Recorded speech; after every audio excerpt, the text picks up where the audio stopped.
Coupe du Monde 98, ma première. Trop d'émotions, beaucoup trop d'émotions.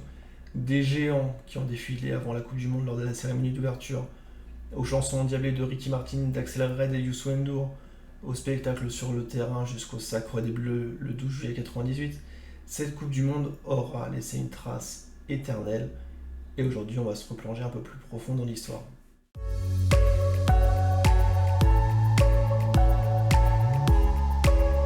Les amis, bien le bonjour, bienvenue sur cette première vidéo de l'histoire de la chaîne de la Fanzone.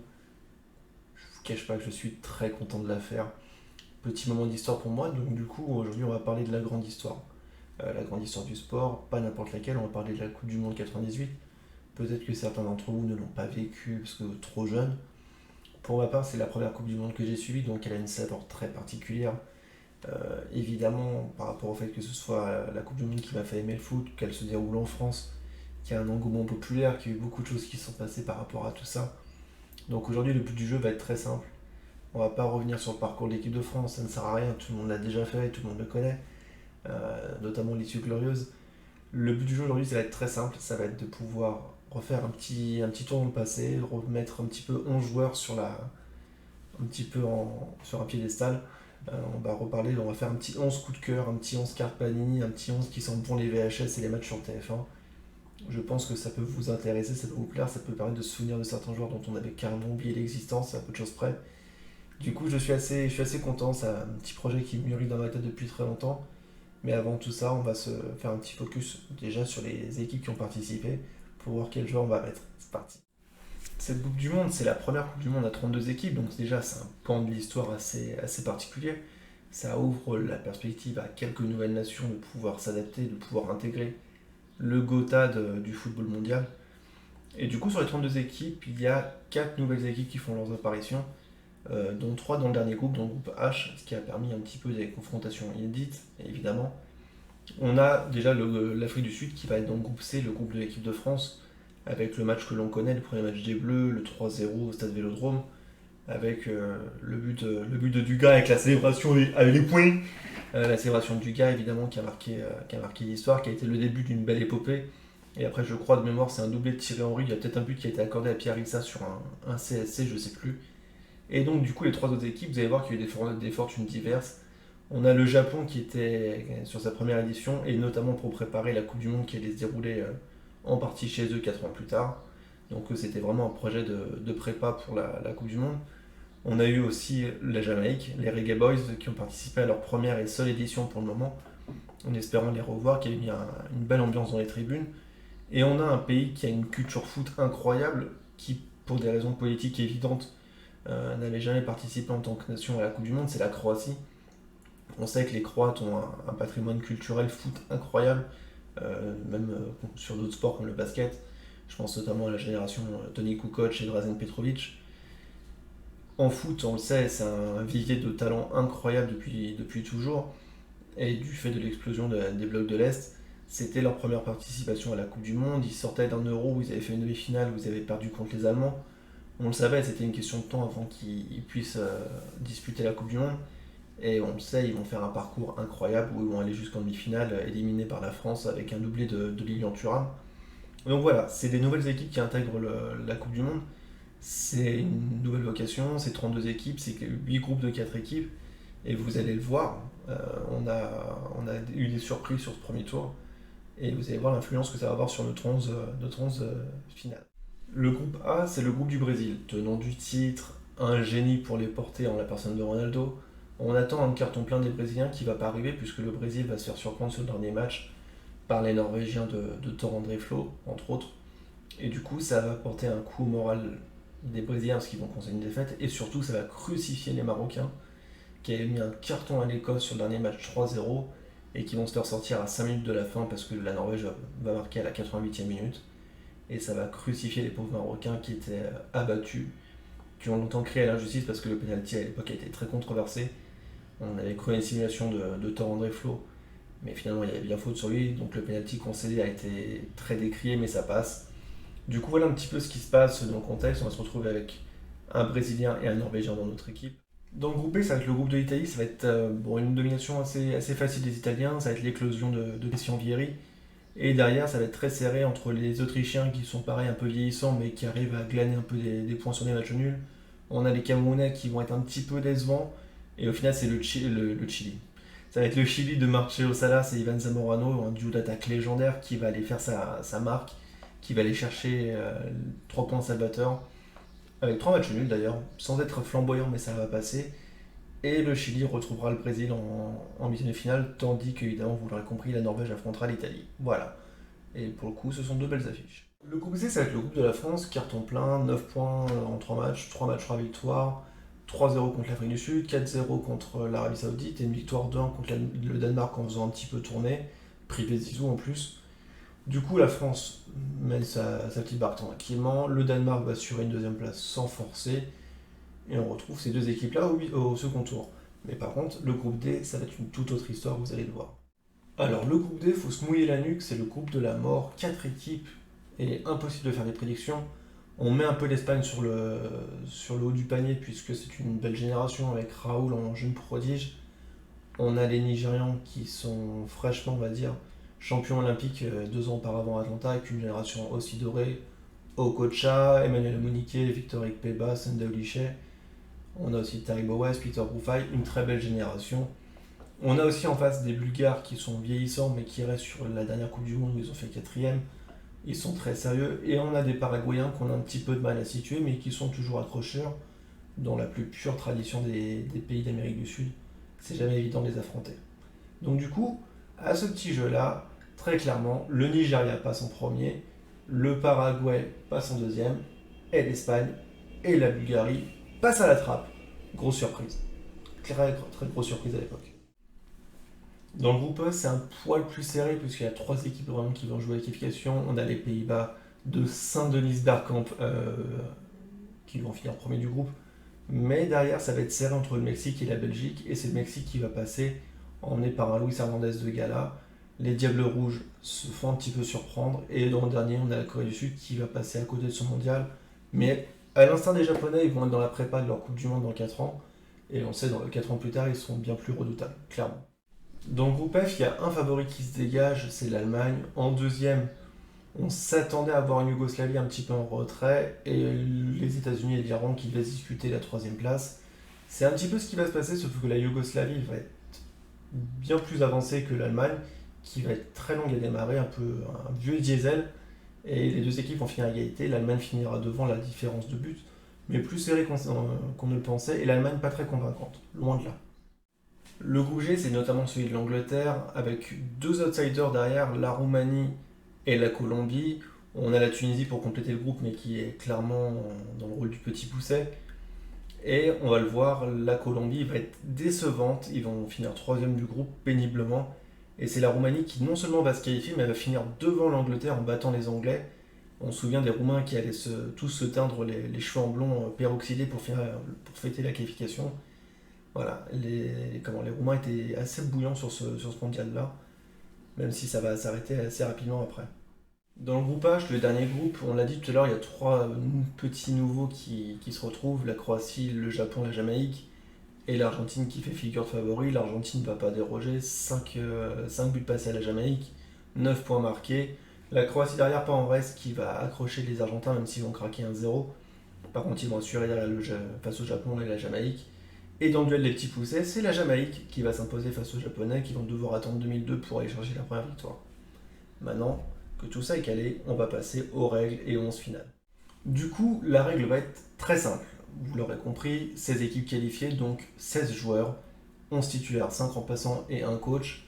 Et en plus, on va corser le jeu puisqu'on va mettre un joueur maximum par équipe pour se laisser le maximum de chance, le maximum de surprise et de se faire un vrai défi, parce que sinon j'avais juste à reprendre le 11 type de la Coupe du Monde. Merci d'être venu. Non, là on va se créer une petite difficulté, vous allez voir que c'est pas si évident que ça à faire. D'ailleurs, n'hésitez pas à me dire en commentaire ce que vous retenez et le 11 que vous auriez fait à ma place. Merci. Sur la formation, j'ai choisi un 4-4-2 en losange pour permettre un petit peu de voir des profils plus adaptés, éviter de trop tirer sur les postes. Je pense avoir réussi à respecter l'équilibre des joueurs et les positions que les joueurs occupaient pendant la Coupe du Monde. Après, voilà, je ne vous cache pas que j'ai dû aménager un poste, j'ai dû faire reculer un petit peu un joueur qui avait plus un profil de buteur à la Coupe du Monde et le faire redescendre un petit peu pour que ça colle. parce que sinon c'est un 4-3-3 qui n'était pas trop cohérent à mes yeux. Et je pense que ce joueur-là, dans ce poste de milieu offensif, aurait été très très bon. Vous allez vite comprendre de qui je parle quand on va aborder son profil. Et voilà, je pense que c'est cohérent, n'hésitez pas à me dire ce que vous en pensez, mais je trouve que ça passe pas trop mal, clairement. Bon, pour le poste de gardien, je vous cache pas, c'est presque pour lui que cette vidéo a été créée. Il fallait que j'en parle. Ce joueur m'a terriblement marqué quand j'étais gamin. C'est José Luis Chilavert. Alors, José Luis Chilavert, c'est le goal de la sélection paraguayenne. C'est un moment où vous connaissez un petit peu l'individu. Ça fait plusieurs saisons qu'il joue du côté du Vélez en Argentine. C'est un gardien qui déborde de charisme, euh, presque un peu trop. Il a un côté bestial, il hurle sur ses défenseurs, il crée une vraie terreur, je pense, pour les adversaires et pour les coéquipiers. En phase de groupe, c'est pas compliqué, le Paraguay n'a pris qu'un seul but. On rappelle qu'ils sont dans le groupe de la mort, c'est-à-dire qu'ils prennent pas de but contre l'Espagne, ils font 0-0, ils prennent pas de but contre la Bulgarie, ils font 0-0, et ils vont aller battre le Nigeria qui finira quand même premier du groupe 3-1. Donc il a pris qu'un seul but. Clairement, la performance est insolente. Et vous connaissez le huitième de finale, il se retrouve contre la France le 28 juillet sous un soleil de plomb du côté du stade Bollard. Chilavert, il a une tactique, elle est très simple. Écœurer la France pour les pousser au tir au but et sortir le grand jeu sur 5 pénaltys. Et clairement, c'est passé à ça de marcher. Le plan était presque parfait. Il va tout arrêter, les frappes, les passages des attaquants, tout. Il n'y a rien qui passe. Les arrêts sur sa ligne, des plongeons, il y a tout. Une seule fois, il va se faire battre dans le temps réglementaire. Ça va être sur une contre-attaque de Thierry Henry qui a piqué la balle légèrement par-dessus lui. Sauf que ça va être le poteau qui va arrêter la tentative du joueur français. Donc 90 minutes sous haute pression où le Paraguay va tenir grâce à son gardien. Je rappelle que la France n'a pas Zizou en plus, donc on est privé de notre meneur de jeu. En prolongation, la pression devient de plus en plus aboutie sur les Français. On craint il a le rôle du bourreau parfait, clairement. Il a la gueule du bourreau, il a le talent du bourreau, il a tout pour le faire. Et il va falloir une petite combinaison de Pires, Trezeguet, Laurent Blanc à la 114e pour libérer la Maison France, pour libérer le pays, pour ruiner les espoirs de Chilavert, mais qui avait fait une compétition incroyable. Et Chilavert va revenir en France quelques temps après, puisqu'en 2000, il va signer au Racing Club de Strasbourg pour une saison qui sera très clairement oubliable. Il a des kilos en trop, il est clairement hors de forme. Strasbourg va être relégué à l'époque en Division 2, mais ils vont aller chercher la Coupe de France quand même en 2001. Il va même transformer son tir au but. Donc voilà, clairement pas sa plus grosse réussite, mais sa Coupe du Monde reste le sommet de sa carrière sans aucun problème.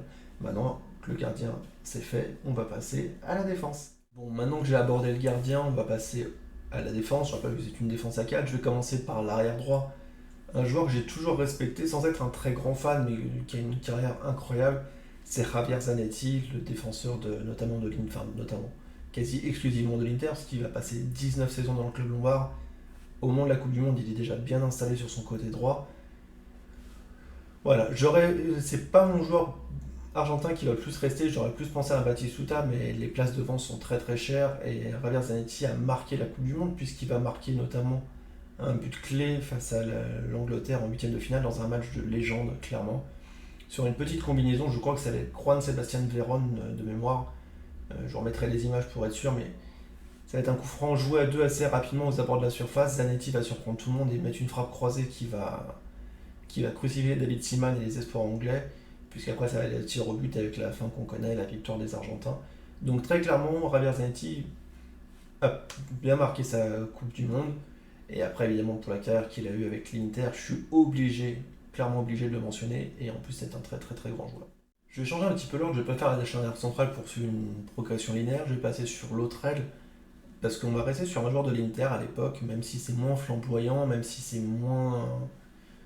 un petit peu flashy quand même dans son style, c'est Taribo West, l'arrière gauche de la sélection nigériane, et qui joue lui aussi à l'Inter à l'époque, ancien joueur de la JOCR de Giroud.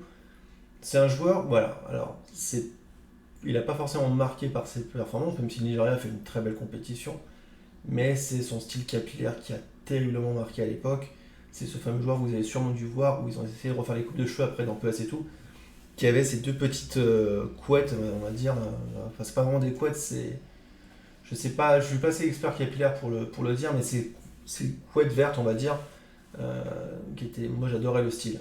Bon, c'est très dur à porter, mais j'adorais le style et voilà, ça l'a fait rentrer dans la légende. C'est un peu comme les lunettes d'Edgar Davids ou la coupe de cheveux de Valderrama, ça reste des looks très particuliers. Et Taribo West a marqué toute une génération avec sa coupe de cheveux. Et pour le coup, a sorti la couleur du maillot du Nigeria qui fait une très belle Coupe du Monde. Donc choix assez évident, maintenant on va passer à la charnière centrale. Alors, le premier nom que je vais prendre, c'est un joueur que j'ai toujours adoré, c'est Sinisa Mihajlovic, défenseur central de la Sampdoria de Gênes au moment de la Coupe du Monde, même si il va signer après à la Lazio après la Coupe du Monde. Un pied gauche de feu. Voilà, c'est-à-dire que si tu fais un concours de qui met les plus beaux coups francs du pied gauche entre lui et Roberto Carlos, il y a match. Très clairement, il y a match. Joueur caractériel au possible, un défenseur intraitable, dur sur l'homme, mais très très redoutable. Par contre, capable d'avoir des pétages de câbles, notamment face à la Coupe du Monde, il va en avoir un face à Jens Jeremies, le milieu de terrain du Bayern de Munich à l'époque contre l'Allemagne, où les deux vont être obligés d'être séparés par leur coach, parce ils sont en deux doigts de se mettre sur la gueule sur le terrain. Voilà, joueur caractériel au possible, on voit même encore maintenant en tant qu'entraîneur, hein, c'est quelqu'un qui est très bouillant, mais un joueur extraordinaire avec une frappe de balle incroyable. Et il va notamment mettre un coup franc, je crois que c'est face à l'Iran de mémoire, avec une très très grosse performance. Et vu qu'on parlait de l'Allemagne juste avant, enfin, dans leur match face à la Serbie, je vais être obligé de prendre un joueur allemand, et je ne vais pas prendre n'importe lequel, puisque je vais prendre Lothar Matthäus. Alors, il a joué à quasiment tous les postes sur un terrain de foot, donc là je le prends, on va dire, dans sa version finale en tant que défenseur central. C'est une petite variante. Pourquoi je prends Lothar Matthäus? Parce que déjà, quand on parle d'un des plus grands joueurs allemands de l'histoire, son nom vient forcément en tête. À ce moment-là, il dispute sa 5e Coupe du Monde consécutive. Il a commencé, rendez-vous compte, en 82, il les a toutes faites. Ballon d'or, meilleur joueur de la FIFA, il a un palmarès incroyable. Sauf qu'il est en fin de carrière et sa Coupe du Monde est à l'image de la Coupe du Monde de l'Allemagne cette année-là. C'est vieillissant, ils ont plus de 30 ans de moyenne, ce qui est un record. Ils sont en bout de cycle, clairement, même si on le sait, hein, l'Allemagne était redoutable, ils sont champions d'Europe en titre à ce moment-là. Cette Coupe du Monde va sonner le glas de la génération des Klinsmann, des Matthäus, des Oliver Bierhoff, Andreas Köpke, même si Matthäus va rester après pour l'Euro 2000, mais ça va être encore pire, parce qu'ils vont se faire sentir au premier tour. J'ai choisi Matthäus parce que c'est le symbole de la chute de l'équipe allemande. Alors ils vont aller jusqu'en quart de finale, mais ils vont se faire étrier par les Croates 3-0 qui vont prendre leur revanche de l'Euro 96. Et clairement, on le sent, l'Allemagne, c'est même plus en bout de course à ce niveau-là, c'est clairement la fin d'une époque, clairement, clairement. Et bon, après la Coupe du Monde suivante, en 2002, ils vont bien rebondir puisqu'ils iront jusqu'en finale, mais avec une génération nouvelle, portée par des nouveaux visages, des nouveaux grands joueurs. Mais voilà, Lothar Matthäus, c'est le symbole de cette équipe allemande, parce qu'il n'est même pas titulaire. Il rentre sur des bouts de match alors qu'on parle d'un des plus grands joueurs allemands de l'histoire. Il est cramé à l'image de toute l'équipe allemande, et du coup c'est dur à voir, mais ça va être la fin d'une époque, très clairement. Voilà. Passons maintenant au milieu de terrain. Et là, vous allez voir le milieu de terrain, le premier nom, il est brésilien. Eh oui, j'ai pas mis Ronaldo dans ce 11, même si j'aurais pu. C'est César Sampaio. Alors, César Sampaio, le nom vous rappelle peut-être des lointains souvenirs. C'est un joueur qui déjà vient d'un championnat original, puisqu'il vient de J-League, il vient du Japon. À ce moment-là, il évolue du côté de Yokohama. Et c'est un championnat à l'époque qui est assez particulier, parce que c'est un championnat qui est tout récent, qui a été fondé dans les années 90. On a pas mal d'anciennes gloires qui sont en fin de carrière, je pense notamment au passage de Gary Lineker. À ce moment-là, on a Dragan Stojkovic. On a aussi des jeunes joueurs, genre Patrick Mboma, qui sont sur le banc en Europe, du coup, qui vont avoir des beaux contrats, des belles propositions pour s'épanouir là-bas. On a aussi des joueurs comme Leonardo Dunga qui sont établis en sélection brésilienne et qui y vont parce qu'ils ont des propositions salariales assez importantes, même si Dunga est un petit peu en fin de carrière.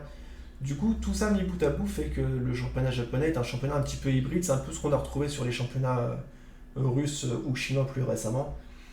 On a d'un côté des jeunes un peu surpayés, des anciens un peu en fin de carrière. Et dans toute cette histoire, on a César Sampaio qui a, je crois, 28 ans au moment de la Coupe du Monde. Pareil, il est plus tout jeune, mais c'est un joueur établi. Et il va faire une Coupe du Monde assez incroyable, puisque ça va être le premier buteur de la Coupe du Monde. Il va marquer d'une tête rageuse face à l'Écosse, de mémoire. Il va encore marquer quelques buts. Il va marquer un doublé contre le Chili, notamment, en huitième de finale. Du coup, ça va être une très belle Coupe du Monde. Et c'est pas forcément le premier nom qu'on retient quand on pense à cette équipe du Brésil 98. et il fait une très belle Coupe du Monde. Puisqu'on a parlé du premier buteur, on va maintenant parler du dernier buteur, et celui-là vous le connaissez, il est français mesdames et messieurs, Emmanuel Petit. Manu Petit sort d'une saison, il sort d'un doublé avec Arsenal, il a fait une vraie belle saison, il a un duo avec Patrick Vieira en club qui est assez redoutable. En France, il y a encore Christian Carambeau et Didier Deschamps qui sont devant dans la hiérarchie, mais on sent que ça commence à prendre ses repères. Il va marquer un but contre le Danemark, d'une magnifique demi-volée en entrée de surface. Il va marquer le but du 3-0 face au Brésil. Et c'est vraiment le lancement de la carrière internationale de Manu Petit. Après, il va être cadre de l'équipe de l'Euro 2000. Il sera encore là à la Coupe du Monde 2002, même s'il y a eu moins de réussite. Il est clairement un très très beau joueur, élégant à voir jouer. Même si après, je suis moins fan de son parcours en tant que consultant, mais sur le terrain, c'est un très très grand joueur. Pour accompagner Manu Petit, à ses côtés, j'ai choisi Zvonimir Boban. Alors je sais, quand on pense à la Croatie en 98, on pense bien plus à Davor Šuker qu'à Zvonimir Boban, mais je m'explique. Zvonimir Boban est un cadre établi du Milan AC à ce moment-là, il joue plus de 20 matchs par saison depuis 7 ans qu'il est au Milan AC, donc c'est un joueur qui est déjà bien établi, un très bon joueur. D'autant plus, c'est la première participation de la Croatie à la Coupe du Monde, on connaît le parcours, demi-finale, ils vont même faire troisième en battant les Pays-Bas. C'est le capitaine de la sélection, Boban, et pour la beauté du parcours des Croates, je voulais un joueur qui a la Croatie chevillée au corps. Et on connaît, hein, il s'est battu avec un policier dans ses jeunes années, un policier serbe au moment des tensions entre la Serbie et la Croatie, les dramatiques tensions. C'est un patriote croate jusqu'au bout des ongles, il a l'amour de son pays, il a l'amour du damier blanc et rouge. Et voilà, je trouvais que c'était un bon moyen de lui rendre cet hommage, parce que c'est lui qui a mené cette équipe-là, même si Davor Šuker a été redoutable. Zvonimir Boban, pour moi, mérite largement sa place dans cette sélection. Au milieu de terrain offensif, j'ai repositionné Dennis Bergkamp, à mes yeux un des plus beaux joueurs de l'histoire, meneur de jeu, ou même plutôt buteur d'Arsenal et de la sélection hollandaise à l'époque, artiste, clairement artiste. Arsenal, il fait une saison folle puisqu'il fait le doublé, il est élu meilleur joueur de Première Ligue, il est troisième meilleur joueur de la FIFA en 97. C'est un joueur incroyablement talentueux. Cette Coupe du Monde va nous prouver une nouvelle fois puisqu'il va mettre 3 buts, dont un but qui va être un chef-d'œuvre en quart de finale à la dernière minute contre l'Argentine du côté du Vélodrome. Diagonale de bords, contrôle orienté, il va sème les ballons, il va crocher le pauvre Roberto Ayala qui avait rien demandé mais qui va être sur la photo. Et extérieur du pied pour crucifier Carlos Roy, ce but est un bijou. Je ne le dirai jamais assez. C'est un régal absolu. Et du coup, ce but va qualifier les Pays-Bas dans une demi-finale face au Brésil de Ronaldo et de César Sampaio, vous l'aurez compris. Ça va être un match qui va être très fermé, mais match incroyable. Et au final, les Pays-Bas vont s'incliner au tir au but. Et après, vous perdez le match pour la troisième place face à la Croatie, mais le parcours des Bataves sera extraordinaire. Et clairement, Dennis Bergkamp n'y est pas étranger. Vous aurez remarqué que je n'ai pas encore parlé d'un Anglais. Alors que je porte leur maillot, je porte le maillot des Free Lions. Et là, sur le poste d'attaquant, je suis obligé de mettre Michael Owen. C'est la sensation du mondial. C'est une révélation incroyable. Le môme est talentueux au possible. Il faut savoir que Michael Owen commence sa carrière pro en club au mois de mai 97, c'est-à-dire tout juste un an avant la Coupe du Monde. Il nous fait un peu une Mbappé avant l'heure. Révélation incroyable. Robbie Fowler va se blesser en début de saison du côté de Liverpool. Du coup, Michael Owen va prendre sa place sur l'attaque des Reds. Et troisième meilleur joueur de Première Ligue, il va faire une saison incroyable, il va finir derrière Dennis Bergkamp et Tony Adams. Et à la Coupe du Monde, il devient le plus jeune joueur de l'histoire de la sélection anglaise à jouer et à marquer pour la sélection. Et après, il va nous faire un huitième de finale incroyable, même si les Anglais vont se faire éliminer. 2 buts anglais, les deux il est impliqué. Le premier, il va forcer un penalty sur une faute de Roberto Ayala que Alan Shearer va transformer. Et le deuxième but, il est rentré dans la légende. Contrôle au milieu de terrain sur une transversale de Beckham. Il va remonter le terrain à vitesse TGV. Il va enrhumer, je crois que c'est Nestor Sensini. Et encore ce pauvre Roberto Ayala qui aura été pris à défaut 3 fois. Une fois, ça aura fait penalty. Une fois, ça aura fait but de Michael Owen. Et quelques jours après, ça fera chef-d'œuvre de Dennis Bergkamp. Le pauvre aura vécu une Coupe du Monde compliquée. Mais en tout cas, Michael Owen va se révéler à la terre entière cette année-là, ce mois-ci du moins, durant la Coupe du Monde. Et après, on connaît la suite qu'il a eu, un star à Liverpool, Ballon d'Or en 2001. Après, au Real Madrid, ça aurait été plus compliqué. La fin de carrière est un peu plus douteuse du côté de Newcastle et de Manchester United. Mais du moins, le début de carrière de Michael Owen, sans les blessures, c'était juste un régal à voir. Et en parlant de régal et de révélation en 98, l'attaquant qui suit va vous plaire. Le dernier de ce 11, et non le moindre, c'est Marcelo Salas. ce joueur incroyable, une icône déjà du côté de River Plate, qui sera transféré au début de l'année 98 pour l'été qui arrive à la Lazio de Rome. D'ailleurs, le recrutement de la Lazio de Rome, faut qu'on en parle. Cette année-là, Christian Vieri, Marcelo Salas, Fernando Couto, Sinisa Mihailovic, Sergio Conceição et Dejan Savicevic. Ah oui, les mecs n'ont pas eu le temps. Là, le recrutement, c'est même plus 5 étoiles, on a dépassé. C'est 6 étoiles, minimum. Et du coup, Marcelo Salas va former un duo d'attaque incroyable avec Ivan Zamorano dans ce groupe où ils vont éliminer le Cameroun et l'Autriche et faire douter la toute-puissante squadra Azzurra. Doublé face à l'Italie, qui est à l'époque une des meilleures défenses du monde, clairement. Marcelo Salas va se faire une très belle prestation. Et ça va être après, à l'image de sa Coupe du Monde, il va mettre 4 buts en tout. Ils vont se faire sortir face au Brésil en 8e finale 4 buts à 1 du côté du Parc des Princes. Mais Marcelo Salas aura vécu un été 98 pleinement rempli. Son transfert à la Lazio après sera un petit peu plus compliqué, mais ça sera pas dégueulasse. Et la fin de carrière après, notamment du coup de son passage à la Juve, ça reste pas une franche réussite, mais un peu comme Michael Owen, on va retenir que l'été 98 et ce sera une très très belle impression, sans aucun doute. Bon, on va passer aux remplaçants. Et là aussi, je vous ai sélectionné 5 joueurs, vous aurez deviné les pays par déduction. Christian Vieri, pour commencer, le buteur de la sélection italienne, 5 buts. Euh, Tout simplement, 4 buts en poule, un but face à la Norvège qui va assurer la qualification face aux Vikings venus de Norvège. Il sort d'une saison lui aussi où il a été Pichichi avec l'Atlético Madrid, marquant 24 buts. D'ailleurs, ils se font sortir en coupe de l'UEFA par la Lazio, que lui va rejoindre l'été. On en a parlé tout à l'heure avec Marcelo Salas. Ça va être peut-être l'apogée de sa carrière. Tout simplement redoutable. Bobo Vieri, j'en ai parlé sur Twitter il n'y a pas longtemps pour ceux qui ont lu le thread. Une Coupe du Monde qui va vraiment le faire passer dans un nouveau cap au sujet de la planète entière. Et son passage après à la Lazio puis à l'Inter seront des franches réussites malgré tout. Maintenant, le deuxième nom, vous le connaissez aussi, Peter Schmeichel, le gardien de la sélection danoise et de Manchester, icône au pays puisque gardien de la sélection en 92 qui va gagner l'Euro, vous connaissez l'histoire, ils vont gagner un Euro auquel ils ne devaient pas participer, c'est justement l'explosion des pays de l'Est qui vont permettre au Danemark de s'inscrire et de participer à la Coupe du Monde de laquelle ils étaient censés être éliminés lors des qualifications. Après, il va aller du côté de Manchester où ça va être une grosse réussite, notamment aux côtés de Cantona, de Beckham, de Giggs. Il va faire une Coupe du Monde pleine de réussite en 98 et en 99, ça sera le gardien du triplé des Mancuniens avec notamment la victoire face au Bayern en Ligue des Champions. Je viens de parler d'un Danois, je vais remonter un petit peu plus au nord. On va parler d'un Norvégien, j'en ai pas parlé. J'aurais pu parler de Thor André Flo, mais j'ai voulu, pareil, équilibrer un petit peu le banc et je vais prendre un défenseur puisque ce sera Henning Berg, qui lui aussi joue du côté de Manchester, même s'il a moins de temps de jeu que Peter Schmeichel. En même temps, il est doublure d'Yabstam. Et Yabstam, à l'époque, pour passer devant, c'est un peu comme si tu voulais passer devant Virgil van Dijk. Faut se lever de bonne heure, très clairement. Mais il va être une doublure intéressante du côté de Manchester. Il aura quand même du temps de jeu. Et ça reste le capitaine de la sélection norvégienne qui va faire un premier tour remarquable. On en a parlé tout à l'heure, même s'ils sont qualifiés à l'arrache face aux dépens des Marocains.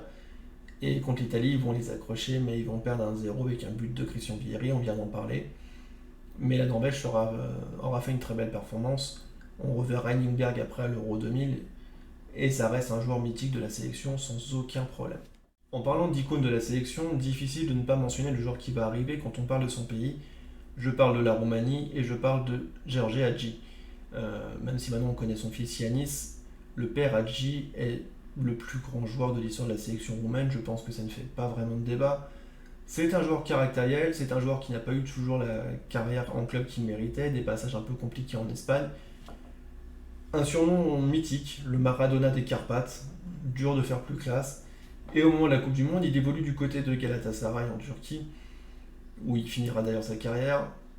Et c'est une icône dans le club stambouliote, puisqu'en 2000 notamment, il emmènera le club au sommet en Coupe UEFA aux dépens du Arsenal de Dennis Bergkamp et Thierry Henry. Ça reste un joueur de légende, ça reste un joueur au caractère bouillant, mais au talent, balle au pied, incroyable. Après la Coupe du Monde, il prendra sa retraite internationale avant de revenir pour se qualifier pour l'Euro 2000. La fin sera pas très glorieuse puisqu'il sortira sur un carton rouge face à l'Italie en 2000. Mais ça reste voilà, l'icône de la sélection roumaine dans cette époque-là, qui avait fait une très belle Coupe du Monde en 94 aussi. Le dernier et non le moindre, c'est un attaquant, il est mexicain, il a les cheveux longs, il a les cheveux blonds. C'est un peu le Cavani avant l'heure, puisqu'ils ont tous les deux le même surnom, ce sont tous les deux El Matador. Je parle de Luis Hernandez. Alors Luis Hernandez, vous le connaissez peut-être pour les plus jeunes comme une icône sur fut, c'est possible. Pour les plus vieux comme nous, on l'a découvert en 98. Un attaquant très racé, les cheveux longs, côté un peu presque bodybuilder, il est assez tanké, il est assez beau gosse. Il va faire une très belle Coupe du Monde avec 4 buts inscrits pour la sélection mexicaine qui va se faire sortir en huitième de finale par l'Allemagne. Et va réussir sa Coupe du Monde, ça va pas être très concluant derrière puisqu'il va rester sur le continent nord-américain essentiellement. Ça va rien donner, mais sa Coupe du Monde reste remarquable. Il évolue à ce moment-là du côté du Necaxa. Il va aller faire une petite pige en MLS du côté de Los Angeles, mais ça sera pas forcément une grosse réussite. Et après, il reviendra du côté de l'Amérique hispanophone pour finir sa carrière, mais c'est un joueur qui m'a profondément marqué et que j'ai toujours beaucoup apprécié. Maintenant qu'on a fait les 16 joueurs, les 11 titulaires et les 5 remplaçants, on va se cotiner le dernier point qui va être de choisir un sélectionneur pour cette équipe. Et j'ai retenu 3 profils bien distincts. Et vous allez voir que c'est 3 entraîneurs qui ont marqué cette Coupe du Monde sans aucun problème. Je vais les faire pour faire grimper le suspense. Je vais commencer par le troisième, et ce troisième, c'est nul autre que Miroslav Blažević, l'entraîneur de la sélection croate, qui a fait une performance incroyable. On se souvient de Miroslav Blažević avec sa mine joviale et le képi d'un gendarme qui avait été agressé en début de tournoi du côté de Lens par des hooligans allemands. Le policier à ce moment-là était dans le coma, il était resté dans le coma pendant plusieurs semaines. Et l'entraîneur croate, en signe de soutien, avait toujours le képi du gendarme avec lui. C'était une des images fortes de la Coupe du Monde à l'époque. Et du coup, pour cette image-là, sa bonhomie et ce parcours croate incroyable, j'ai décidé de le mettre troisième. Devant lui, un autre nom légendaire de l'histoire du foot, Mario Zagallo, coach brésilien qui passe à 90 minutes d'ajouter un 5e titre de champion du monde à son palmarès. Il faut savoir que Mario Zagallo, pour ceux qui ne le connaîtraient pas, a été joueur de la sélection brésilienne avec laquelle il a remporté 2 Coupes du Monde en 58 et 62, aux côtés de Pelé notamment. D'ailleurs, ce sont les 2 seuls survivants de l'équipe de 58 à l'heure actuelle. Il va prendre sa retraite, il va revenir pour la Coupe du Monde 70 en tant que sélectionneur. Le Brésil va gagner, il va s'éloigner un petit peu de la sélection, il va revenir en tant qu'entraîneur adjoint en 94, et rebelote, nouvelle Coupe du Monde. Et il passera à une finale près de gagner la 5e Coupe du Monde brésilienne, mais ça a été l'homme de tous les succès jusqu'au titre de 2002 qui sera le premier sans lui. Et évidemment, sans trop de surprise, le premier et non le moindre, Cocorico, reste Aimé Jacquet. Alors, je ne vais pas revenir sur toute la carrière d'Aimé Jacquet, c'est une légende de l'AS Saint-Etienne, il a un palmarès avec le club vert assez incroyable. Ça reste un nom pour notre génération qui est très connu, et je parle pas parce qu'il a fait des pubs de flunch. Il a très clairement été l'entraîneur de cette équipe mythique. On sait par où il est passé vis-à-vis des médias, il s'est fait pourrir, tout le monde lui prédisait une Coupe du Monde catastrophique, des médias voulaient sa chute, lui s'est accroché, a fait son travail dans son coin, et il a mené l'équipe de France au sommet avant de prendre sa retraite quelques jours après la finale, laissant sa place à son adjoint Roger Lemaire, qui emmènera la France à l'Euro 2000 évidemment pour la victoire qu'on connaît. Mais Aimé Jacquet, voilà, il est parti au sommet, il est parti sur le toit du monde, et rien que pour ça, c'est numéro 1 de mon classement, et j'espère que cette équipe vous plaît, tout simplement. Évidemment, avant de se quitter, un petit point sur cette équipe. Rosé Lucia à l'Artocage, nous aurons Mataos et Mihailovic en défense centrale, Zanetti et Taribores pour les encadrer, un milieu de terrain récupérateur César Sampaio, Boban et Petit en milieu centraux, Bergkamp en milieu de terrain avancé, milieu de terrain offensif. Nous aurons Salas et Owen en attaquant en buteur. Nous aurons sur le banc Peter Schmeichel, Henningberg, Christian Vieri, George Hagi et Luis Hernandez. J'ai dire Lucas Hernandez, des formations. Luis Hernandez. Donc voilà, et pour encadrer le tout, évidemment, Aimé Jacquet. J'espère, les amis, que cette équipe vous aura plu. J'espère que vous aurez aimé le concept. Dites-moi si vous voulez qu'on le refasse avec d'autres éditions peut-être plus récentes. En tout cas, personnellement, je me suis régalé à le faire. J'espère que vous aurez aimé ce tournage. J'espère que tout rendra bien. Quoi qu'il arrive, n'hésitez pas à lâcher un petit like en commentaire, ça fait toujours plaisir. N'hésitez pas à lâcher un commentaire, à vous abonner à la chaîne, à activer la cloche pour les notifs. En tout cas, je vous dis à très bientôt pour d'autres concepts et pas forcément que sur le foot. Prenez soin de vous.